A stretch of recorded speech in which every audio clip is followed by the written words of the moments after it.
Seorang remaja berusia 17 tahun di Texas, Amerika Serikat harus dirawat 10 hari di rumah sakit menggunakan alat yang menopang fungsi paru-parunya. Hal ini disebabkan oleh rokok elektrik atau biasa disebut dengan vape.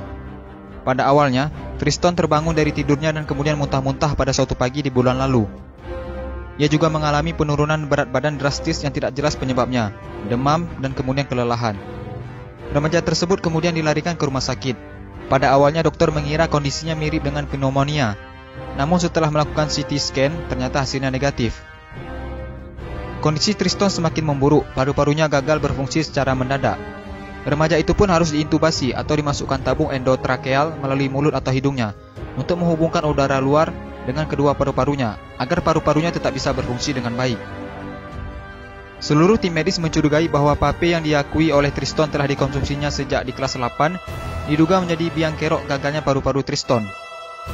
Kami tidak tahu secara pasti apa yang dilakukan oleh Triston, namun ada laporan literatur tentang pneumonitis, hipersensitivitas akibat vaping, kata dokter yang menangani Triston, yaitu Dr. Suzanne Whitworth, dikutip dari Daily Mail.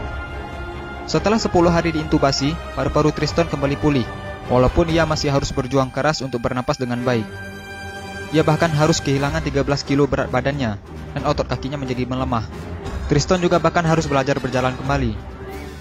Saya benar-benar diberi kesempatan kedua oleh Tuhan. Dan segera setelah saya bangun dari koma itu, saya tahu apa yang ingin saya lakukan.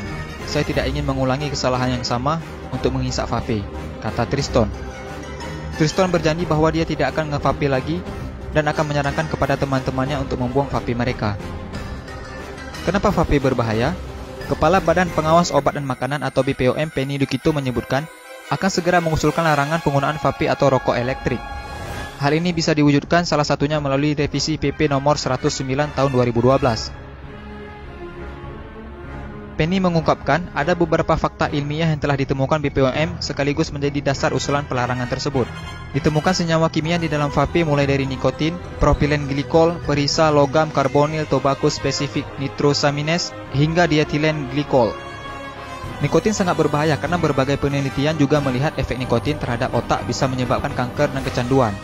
Propilen glikol juga sangat berbahaya karena jika dikonsumsi secara terus-menerus dapat menyebabkan gagal ginjal.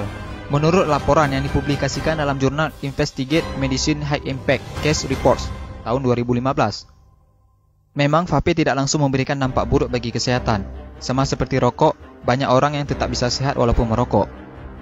Nah, sebaiknya kita mulai menjaga kesehatan paru-paru kita dengan tidak menghisap vape atau rokok.